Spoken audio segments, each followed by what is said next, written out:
Now we can discuss on dioxygen. Dioxygen, one more name it has, oxygen gas. First we can think on the laboratory preparation of dioxygen O2. It is preparing from potassium chloride which is on heating in the presence of manganese dioxide. They are taken in the ratio of 4:1. Then when you are trying to heat in a dry test tube. So at that time you can see that the oxygen is evolved. That oxygen we have to be collected over the water. So here the MnO2 it is acting as a catalyst. So here what you got? KCl it is removed and 2O3 means 3O2 it is produced here. So that way you can prepare the dioxygen. Not only from this potassium chloride, it is possible to prepare this dioxygen from the nitrates and also permanganates. That is the first method of preparation of dioxygen. And next to one, that is the thermal decomposition. Thermal decomposition means in the presence of heat when we are applying, there is a decomposition of oxides of metals low in the electrochemical series. The metals which are in low in the electrochemical series, that is undergoing the decomposition, and sometimes higher oxides of some metals also. So we can think this is the metallic oxides. This Hg, Ag and all, they are in the low in the electrochemical series. Okay, so decomposition it is occurring there. So 2HgO, when it is decomposed, 2Hg plus O2 it is resulting. So that way it is possible to get the oxygen. So only one thing, decomposition, thermal decomposition of metallic oxides. So at that time you will get oxygen. Ag2O, the same way, 2Ag2O gives 4Ag plus O2. 2PbO2 gives 2PbO plus O2. Likewise, there is a chance of getting different products also.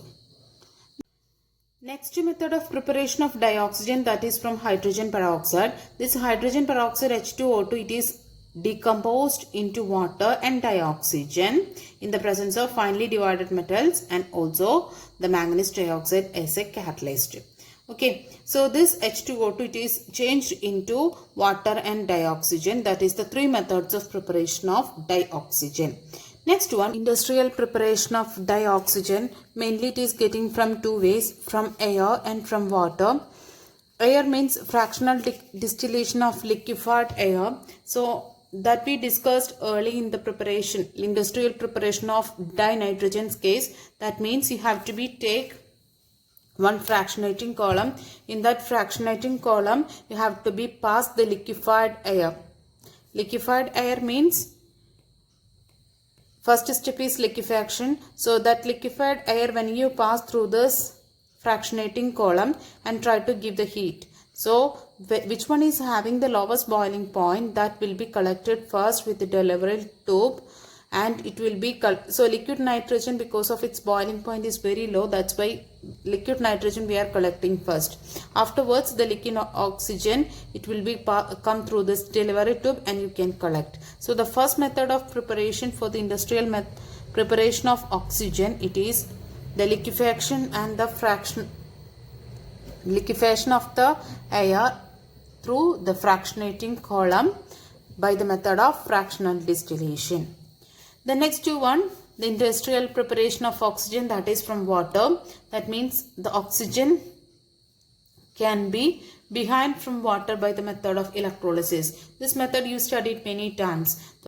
The water which on electrolysis, electricity when we are passing through this with the help of anode and cathode, you can get to hydrogen and oxygen.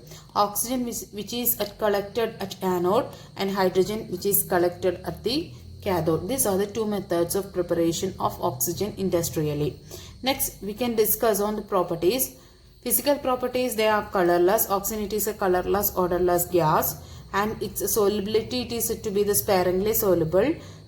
Its solubility in water is to the extent of 3.08 centimeter cube in 100 centimeter cube of water at 298 Kelvin, and which is sufficient for the vital support of the marine and aquatic life. Why we are saying like that? Because when the oxygen, when it is dissolved in the water, that it is said to be the dissolved oxygen. This dissolved oxygen, it is needed for the survival of the aquatic species, whether it is an animal or fish, whatever it is. For their survival, aquatic animals need dissolved oxygen. So the dissolved oxygen, it is getting because of this property. That means oxygen can sparingly soluble in water. Then about oxygen, it is heavier than air, and oxygen's freezing point and boiling point. It is solidifies at 55 Kelvin and boils at 90 Kelvin. When the oxygen liquefies, so that time you will get pale blue liquid. Already oxygen gas, it is a colorless one, but when it is liquefied, it is changed to the color, it is pale blue liquid oxygen, and that one, it is having paramagnetic in nature. And there is mainly 3 types of isotopes for this oxygen. They are O16, O17 and O18. Next one, chemical properties of oxygen. The oxygen reacts with almost all the metals and non-metals in the periodic table, except some metals and also noble gases. The metals are gold and platinum. At the same time, some noble gases. Except that 2 cases, rest all the elements, it reacts with oxygen. And next one, when the oxygen combines with other elements, it is strongly exothermic in nature, and which helps for sustaining the reaction. However, to initiate the reaction, some external heat is required, as the bond enthalpy of oxygen-oxygen double bond, it is very high. Why we are saying like that? Because bond dissociation enthalpy of that one, it is 493.4 kilojoule. So oxygen double bond oxygen, for that breaking we need to be applied large amount of energy. So when the oxygen combines with other elements, means any of the element means element.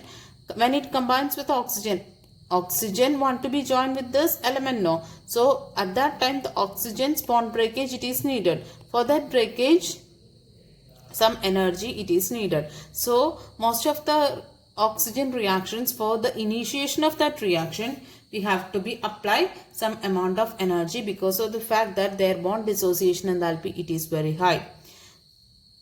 After the bond dissociation, after the bond breaking, only that oxygen can combine, because here O2 is joined here, but when the product you can see CaO. So oxygen double bond oxygen, here the breakage it is needed. For this breakage, because of the bond enthalpy it is very strong, we need to be apply some amount of energy. So that's why this type of oxygen addition, it needs some energy for initiating the chemical reactions. Now we can check about the sum of the reactions of metals, non-metals and some other compounds. We said about that oxygen can react with most of the metals, most of the non-metals, and it is highly reactive one. So that examples we can check now. So CaO, calcium is a metal, it reacts with oxygen to give CaO.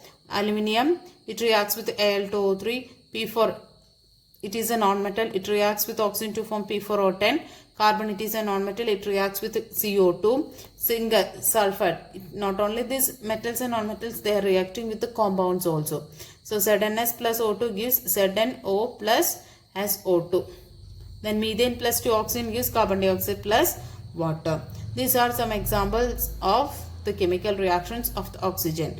Then next one, oxygen oxidizes many compounds under suitable conditions. It is said to be the catalytically oxidized. So here with HCl, this oxygen, when we are adding, this oxygen oxidizes. That means it helps to oxidize this HCl to Cl2. Okay, so this oxygen oxidizes many compounds under suitable conditions. As conditions here means catalyst and temperature also needed. That is the meaning here we mentioned, under suitable conditions. That's why we are saying that it is catalytically oxidized.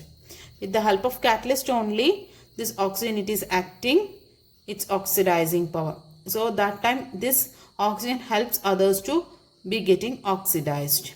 Okay, so here SO2, in the presence of this oxygen, what happens? It gives oxygen to this sulfur and it is changed to sulfur trioxide. in the presence of catalyst.